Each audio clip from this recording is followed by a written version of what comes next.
Bonjour, vous voulez un guide sur Lanyan mais vous m'avez rien demandé? Eh bien tant pis, le voici. Lanyan est une détentrice d'un œil divin Anemo et elle utilise des anneaux de combat pour envoyer valser ses ennemis. Pour son attaque normale, elle brandit ses anneaux lunaires pour enchaîner jusqu'à 4 attaques qui affligent des dégâts Anemo. Son attaque chargée consomme de l'endurance pour lancer un anneau lunaire et infliger des dégâts Anemo. Sa compétence élémentaire. Lanyan invoque un bouclier avant de se ruer en avant puis de bondir en arrière dans les airs après avoir touché sa cible. Ça fait beaucoup de directions là. L'absorption de dégâts du bouclier est basée sur la taille de Lanyan, ce dernier absorbe les dégâts Nemo plus efficacement. Lorsqu'elle est dans les airs suite à l'utilisation de la compétence, Lanyan peut envoyer des anneaux lunaires sur un ennemi avec son attaque normale ou sa compétence. Ces anneaux peuvent tournoyer entre les ennemis proches 2 fois après avoir touché et infliger des dégâts à Nemo. En cas d'appui long, la compétence bascule en mode visée, ce qui permet d'ajuster la direction de la ruée. Et c'est le quatrième personnage dans le jeu qui a ça, on commence à voir le recyclage d'Oyoverse. Son déchaînement élémentaire. Lanyan attire les objets et ennemis proches et inflige plusieurs fois des dégâts à Nemo de zone. Voilà, c'est tout. Au niveau de ses passifs. Son premier passif, lorsque la ruée de la compétence touche une cible, tout contact avec l'élément hydro, pyro, cryo ou électro permet au bouclier de bénéficier d'une absorption élémentaire, le bouclier pouvant ensuite absorber les dégâts de l'élément correspondant plus efficacement. De plus, lorsque la compétence permet au bouclier de bénéficier d'une absorption élémentaire, les anneaux lunaires que Lanyan envoie sur les ennemis ajoutent des dégâts de l'élément correspondant d'une valeur équivalente à 50% des dégâts d'origine.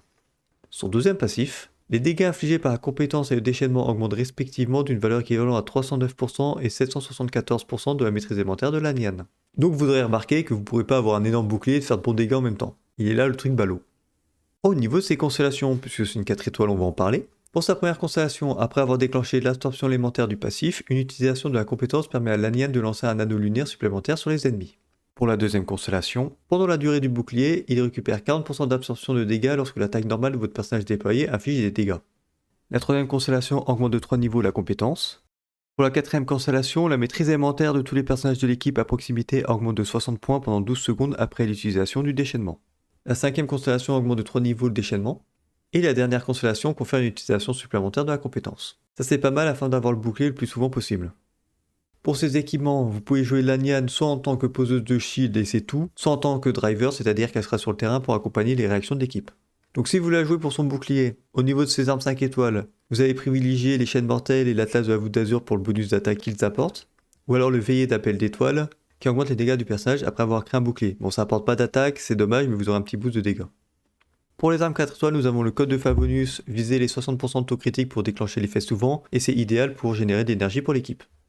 Le mémoire des rituels permet de réinitialiser l'utilisation de la compétence qui vous permettra d'avoir un bouclier pendant 16 secondes si vous timez bien, et si vous avez la C6, c'est encore mieux. Et pour les armes free to play, nous avons l'histoire des chasseurs du dragon qui va pas du tout booster le bouclier, par contre il va augmenter la taille des personnages déployés après elle, donc ça c'est bien pour booster les dégâts du DPS. Sinon, l'œil d'assermentation, si vous l'avez, elle est obtenable en 2.5, pas sûr que tout le monde l'ait. L'arme augmente l'attaque et donne de la recharge d'énergie, ce qui est plutôt bien pour elle. Et puis l'anneau d'Akushin qui est une arme forgeable, qui sera jouée exclusivement dans les équipes basées sur les réactions d'électro. Pour ces artefacts, nous avons son meilleur set, l'ombre de la verte chasseuse qui permet de réduire la résistance élémentaire des ennemis. Sinon, nous avons l'ancien rituel royal qui permet de donner de l'attaque à toute l'équipe après avoir utilisé le déchaînement.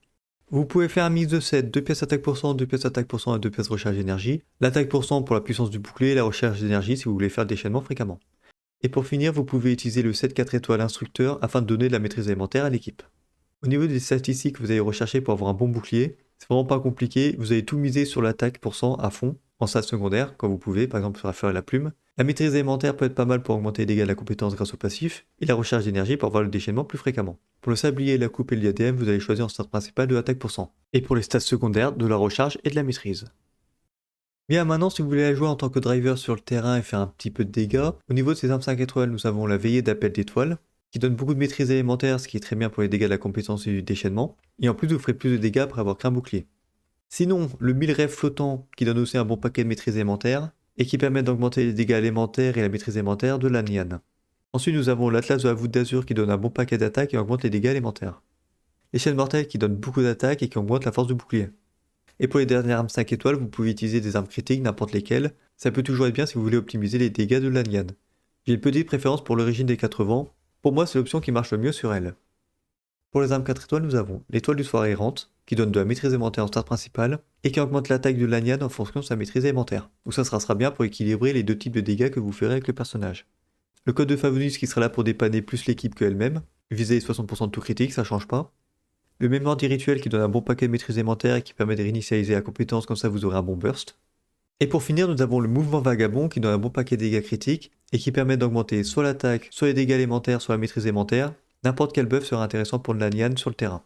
Et pour les armes free-to-play, on n'a pas grand chose. On a l'Atlas des terres et des mers qui est forgeable et qui donne de la maîtrise élémentaire. De plus, il augmente les dégâts élémentaires de Lanyan après qu'il ait fait une dispersion. Petite particularité pour cette arme, l'effet ne fonctionne que sur le personnage qui est sur le terrain. C'est à noter, comme ça vous ne ferez pas avoir sur un personnage off-field. Au niveau des artefacts, je vous conseille de partir sur l'ombre de la verte chasseuse afin de baisser la résistance élémentaire des ennemis, comme ça vos sub DPS font plus de dégâts. Ou alors le rêve doré qui donnera beaucoup de maîtrise élémentaire à Lanyan. Généralement vous n'allez pas jouer avec un autre anémo donc vous aurez que de la maîtrise avec le passif. Vous pouvez faire un mix de 7, 2 pièces maîtrise élémentaire, 2 pièces maîtrise élémentaire, 2 pièces attaque et 2 pièces attaque. Prenez la combinaison qui vous arrange le plus, selon si vous voulez booster les dégâts des attaques normales et avoir un bouclier pas trop dégueu, ou alors faire énormément de dégâts avec la compétence et le déchaînement. Ou alors vous pouvez mettre 2 pièces maîtrise élémentaire, 2 pièces attaque pour 100, comme ça vous aurez un peu des deux. Et le set instructeur qui permettra de booster la maîtrise élémentaire de l'équipe, mais dans ce cas-là, Lanyan fera un peu moins de dégâts. Au niveau des statistiques à rechercher sur Lanyan, pour la fleur et la plume en stade secondaire, visez de l'attaque pour cent, de la maîtrise élémentaire, de la recherche d'énergie pour avoir le déchaînement plus souvent, et ensuite les stats critiques, afin d'avoir un ratio critique qui est pas trop dégueu. Pour le sablier en stade principal, vous aurez le choix entre d'attaque pour cent de la maîtrise élémentaire selon les types de dégâts que vous voulez faire, et pour les stats secondaires, de l'attaque, de la maîtrise, de la recharge et du critique. Vous allez partir sur une coupe avec un bonus de dégâts à Nemo, et pour les stats secondaires, toujours pareil. Et pour le diadème en stade principal, vous aurez le choix entre du taux critique et du dégât critique en fonction de ce qui vous manque pour équilibrer les stats critiques. Et pour les stats secondaires, le critique que vous n'avez pas pris en stade principal, de l'attaque pour cent, de la maîtrise élémentaire et de la recharge d'énergie. Un build de DPS classique, en gros. Au niveau des équipes, on va commencer par sa version en tant que Shieldeuse pure, où elle va rentrer dans toutes les compositions élémentaires, on va dire. Donc pour une team avec un DPS pyro, par exemple Harley, Mavuika, Utao, Yonfei, Klee, Yoimiya, Diluc, Linné, il y a énormément de DPS pyro, je viens de remarquer ça. Vous pouvez partir sur soit de l'évaporation avec Furina, Xingqiu et Yelan, soit de la fonte avec Aya, Rosalia et Ganyu avec son déchaînement, pourquoi pas, ou alors de la surcharge avec Fischl, la Raiden, Beidou, c'est très bien. Si vous avez Chevreuse C6, avoir un personnage anémo de l'équipe ne va pas la gêner. Et sinon, pour le personnage de soutien, Xilonen pour baisser la résistance élémentaire, quasiment de tous, et Bennett pour le soin, mais normalement pas trop besoin puisque Lanyan fait un bouclier, et surtout pour son bonus d'attaque. Et comme ça, vous aurez la résonance pyro qui vous donnera de l'attaque. Vous pouvez la jouer dans une équipe avec un DPS hydro, par exemple Neuvillette, Molani, Tartaglia et Ayato. Petit aparté sur Neuvillette, il n'a pas vraiment besoin de jouer avec des dégâts de réaction. Partez sur Furina, Xilonen et Lanyan, ça marche très bien. Comme ça vous aurez de la protection, baisse de résistance élémentaire et Furina qui le booste. Mais sinon avec les autres personnages dits plus classiques, vous pouvez utiliser des personnages pyro pour faire de la réaction d'évaporation. Donc Zhongling, Deya, Mavuka. Des personnages cryo, Rosalia, Kaya et Ganyu pour faire du gel. Ou alors des personnages électro, Fischl, Yaemiko, Auroron pour faire des dégâts d'électrocution. Et le personnage de soutien, partez sur Xilonen ou Bennett. Si vous partez sur un DPS électro, Cloran, la Raiden, Ketching, et bien dans ce cas-là pour le personnage sub DPS, soit vous partez sur un personnage électro, Fischl, Yaemiko, Beidou, ou Sahara C6 pour booster énormément les dégâts de votre personnage DPS, et un personnage Dendro pour faire la réaction de suractivation afin que vous fassiez plus de dégâts électro. Naïda, le voyageur Dendro, collé, ça marche très bien. Pas besoin de vous faire chier avec les supports Dendro puisque vous avez déjà un bouclier. Donc voilà pour la réaction de suractivation, mais vous pouvez aussi faire de la surcharge. Et dans ce cas-là, vous mettez un personnage pyro en tant que sub DPS. Xiangling, Mavuika, Deya. Bon, Deya ça marche aussi, mais c'est moins ouf. Et pour le dernier personnage, Bennett pour son boost d'attaque et Xilonen pour sa baisse de résistance élémentaire. Mais si vous avez Bennett, vous aurez la résonance pyro.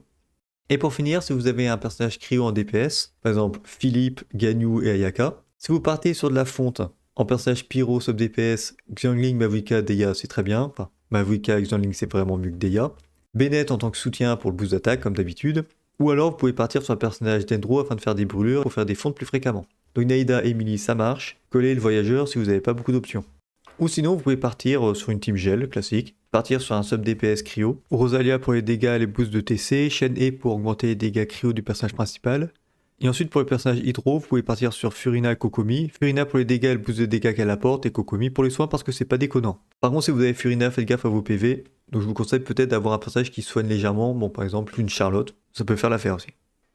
Bien, maintenant si vous voulez jouer Lanyan sur le terrain, en tant que driver, alors il y a énormément de possibilités. Si vous voulez partir sur une réaction d'évaporation en tant que sub DPS, Zhongling, Mavuika en pyro c'est très bien. Et en hydro, Xingqiu, Yelan et Furina c'est excellent. Si vous voulez faire du gel, dans ce cas-là prenez un personnage sub DPS cryo, Rosalia, Ganyu, Kaya. Et les personnages hydro que j'ai mentionné aussi ça marche très bien. Si vous voulez vous amuser à faire de l'électrocution, pour les personnages électro, vous partirez sur Fischl, Yaemiko, Auroron, c'est très bien. Et pour les personnages hydro, Xingqiu, Yelan, Furina aussi. Et selon comment vous répartissez vos membres de l'équipe, vous pourrez partir sur un soigneur hydro, Kokomi et Sijuin, ça peut le faire. Sijuin, l'application est pas ouf, donc privilégiez Kokomi si vous l'avez. Et pour les autres archétypes, vous pouvez partir sur Bennett pour le boost d'attaque ou Xidonen pour la baisse de résistance élémentaire. Après, il y a énormément de possibilités, vous pouvez faire ce que vous voulez. Si vous voulez pas mettre de personnage de soutien particulier, parce que vous estimez que l'Alien a un bouclier suffisamment solide, vous faites en fonction de ce que vous avez envie de jouer, mais surtout avec des personnages qui font des attaques coordonnées quand ils sont hors terrain.